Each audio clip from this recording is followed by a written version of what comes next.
안녕하세요. 세 번째 영상으로 찾아온 세상사랑입니다. 요즘에 경기 불황과 경기 침체가 장기간되면서 사업장에서 많이 권고사직과 구조조정이 시행되고 있는데요. 이 과정에서 사업주분들이나 근로자분들이 권고사직과 해고의 개념에 대해서 많이 헷갈려하시고 상담 요청을 주신다고 들어서 이번 영상을 만들게 되었습니다. 권고사직과 해고에 대한 차이점, 개념, 법적 효과에 대해서 한번 설명을 드려보도록 하겠습니다. 최근에 이노무사님이 관련돼서 상담을 하신 게 있으시다고요? 네, 최근에 이제 저희 자문사에서 상담을 요청해주신 건인데요. 다른 직원들이랑 좀 갈등이 많은 좀 직원이 있었는데 그 직원이 한 조직에 있는 것이 조금 부담이 되다 보니까 다른 곳으로 좀 이직을 하는 것이 어떻겠냐 권고사직을 한 거죠. 면담 당시에는 그 직원이 알겠다라고 이제 수용을 했는데 집에 돌아가서 생각을 해보니까 이게 좀 부당한 게 아닌가라고 생각을 하셨나 봐요. 나중에 부당해고 구제 신청을 진행한 사안이었습니다. 이렇게 권고사직과 해고의 개념을 좀 혼동하시는 분들이 많으신 것 같습니다. 그럼 노무사님, 해고와 권고사직의 정확한 개념이 무엇인가요?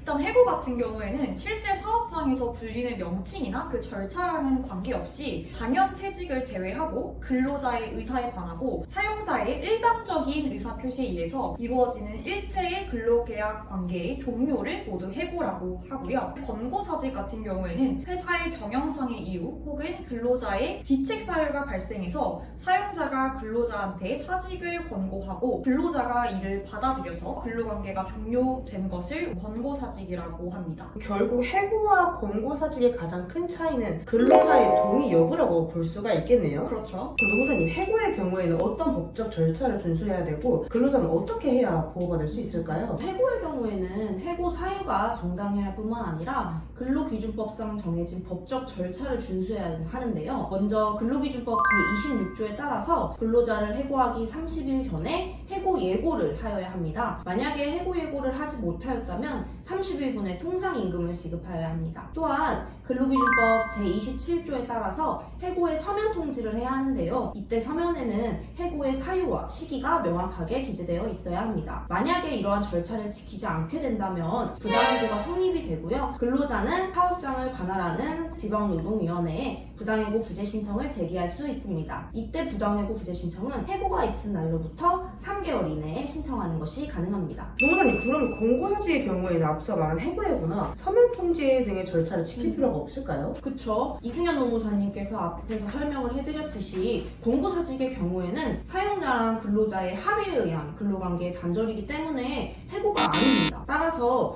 서면 통지나 해고 예고 등의 법적 절차를 준수할 필요도 없고요. 근로자가 만약에 권고사직을 가지고 부당해고 구제 신청을 제기한다면 어떠한 법적 보호도 받을 수 없게 됩니다.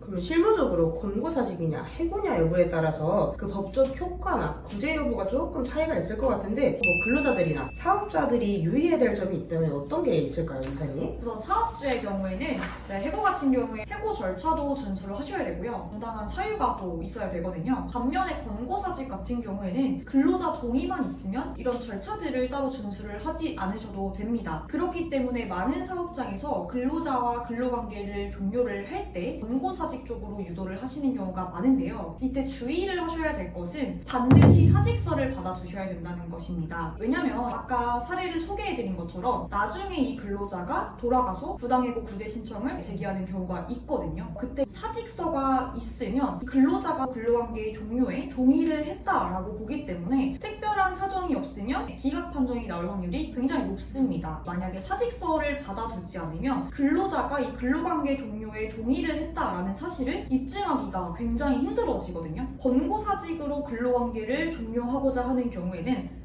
반드시 권고사직서 혹은 사직서를 받아두시는 것을 권장드립니다. 그리고 근로자의 경우에는요, 이 근로관계 종료에 동의를 하지 않는데도 불구하고 사직서를 작성을 하시면 추후에 부당해고 구제 신청을 하시더라도 법적인 구제가 굉장히 어려워지기 때문에 권고사직 제안을 받으셨더라도 근로관계 종료에 동의를 하지 않으신다면 사직서 작성에 신중을 기하셔야 하겠습니다.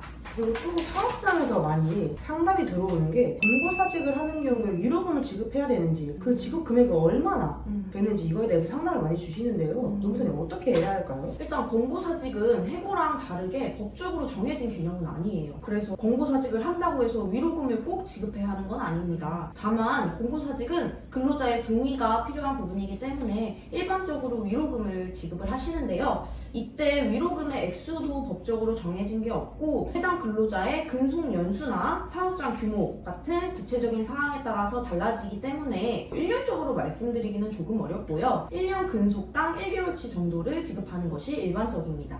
네, 지금까지 권고사직과 해고의 차이점, 법적 효과, 절차에 대해서 설명을 해드린 시간을 가졌습니다. 더 궁금하신 사항이 있으시면 프로필 링크로 상담 요청 주시면 저희가 친절하게 답변 드리도록 하겠습니다. 앞으로도 유익한 영상으로 찾아오도록 하겠습니다. 지금까지 세상이었습니다.